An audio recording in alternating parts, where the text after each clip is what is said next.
गोविन्द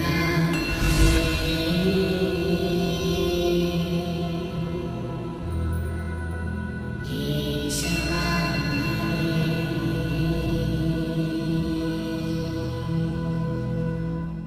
राधा और कृष्ण ये दो अलग अलग नाम नहीं बल्कि प्रेम की शक्ति के कारण एक दूसरे के पर्याय हो चुके हैं। जैसे सांस बिना शरीर का महत्व नहीं होता, उसी प्रकार से राधा के बिना कृष्ण भी अधूरे माने जाते हैं। तभी तो श्री कृष्ण के भक्तों को आप राधे राधे और राधे श्याम का जाप करते अक्सर देख सकते हैं। कहा जाता है कि भगवान श्री कृष्ण जब भी बांसुरी के सुर छेड़ते थे, उसकी धुन पर राधा रानी दौड़ी दौड़ी मुरलीधर के पास चली आती थी। माना जाता है कि श्री कृष्ण को राधा रानी और अपनी बांसुरी दोनों से ही अत्यधिक प्रेम था। लेकिन क्या आप जानते हैं कि एक समय ऐसा भी आया था जब मुरली मनोहर श्री कृष्ण जी ने अपनी बांसुरी को तोड़कर फेंक दिया था। आइए आपको बताते हैं इसी संदर्भ से जुड़ी एक कथा।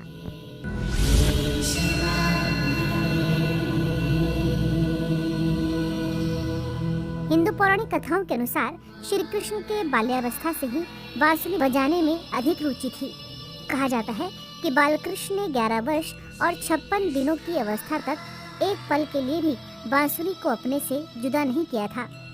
11 वर्ष और 56 दिनों की अवस्था वह अवस्था है जब भगवान श्री कृष्ण ने कंस का वध करने के लिए गोकुल से प्रस्थान किया था।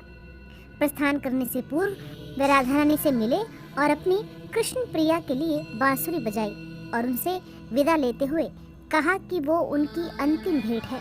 लेकिन राधा रानी ने मुरलीधर श्री कृष्ण से आग्रह किया कि गोकुल धाम प्रस्थान करने से पहले वो एक अंतिम बार उनसे भेंट करना चाहेंगी।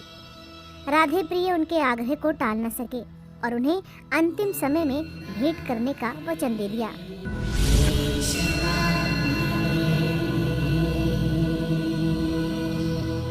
मथुरा पहुंचने के बाद भगवान श्री कृष्ण ने कंस का वध किया और उसके कुछ समय बाद द्वारका नगरी में प्रजा की रक्षा हेतु द्वारकाधीश स्वरूप में वहां राज किया। यहाँ द्वारका में रुक्मिणी जी को श्री कृष्ण से प्रेम हो गया और उन्हें पाने के लिए उन्होंने बहुत जतन किए।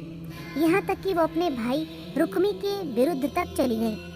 रुक्मिणी जी ने श्री कृष्ण को एक प्रेम पत्र भी भेजा था जिसमें लिखा था कि वो आकर उन्हें अपने साथ ले जाएं। जिसके बाद श्री कृष्ण जी रुक्मिणी जी के पास गए और उनसे विवाह किया।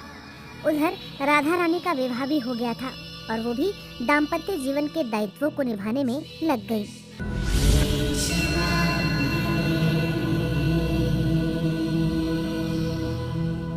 सारे कर्तव्यों से मुक्त होने के बाद राधा रानी अंतिम बार अपने प्रियतम श्री कृष्ण से मिलने द्वारका गईं। जब वो द्वारका पहुंची तो उन्होंने श्री कृष्ण के महल और उनकी पत्नियों को देखा, लेकिन वो दुखी नहीं हुई। जब श्री कृष्ण ने राधा रानी को प्रत्यक्ष देखा तो वे बहुत प्रसन्न हुए। कहते हैं कि दोनों संकेतों की भाषा में एक दूसरे से बहुत देर तक बातें करते रहे। तब राधा रानी के अनुरोध पर श्री कृष्ण ने उन्हें महल में एक देविका के पद पर नियुक्त कर दिया। कहते हैं वहीं पर राधा रानी महल से जुड़े कार्य देखती थी और अवसर मिलने पर वो श्री कृष्ण के दर्शन कर लेती थी।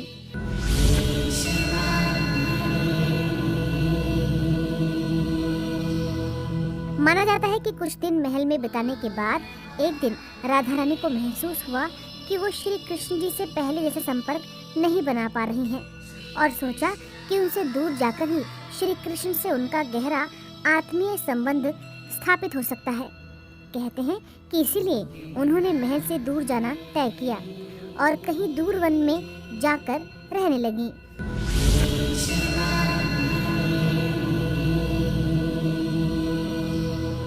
श्री कृष्ण से दूर जाकर राधा रानी बहुत व्याकुल और क्षीण रहने लगी थी। अब काफी समय बीत चुका था और वो अपने प्राण त्यागना चाहती थी। उस समय भगवान श्री कृष्ण उनके सामने आए और अपनी प्रिय राधा रानी से कुछ भी मांगने का आग्रह किया, लेकिन राधा रानी ने ऐसा करने से मना कर दिया। श्री कृष्ण के पुनः अनुरोध करने पर राधा रानी ने अंतिम बार मुरली मनोहर की बांसुरी की मधुर धुन सुनने की इच्छा जताई।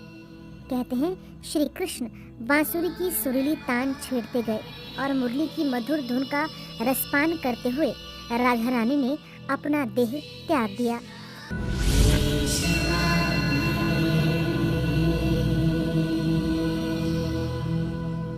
राधा रानी के गोलोक धाम सिधारने पर मानो जैसे श्री कृष्ण की आत्मा उनसे अलग हो गई हो और वो जैसे भाव शून्य हो गए हों।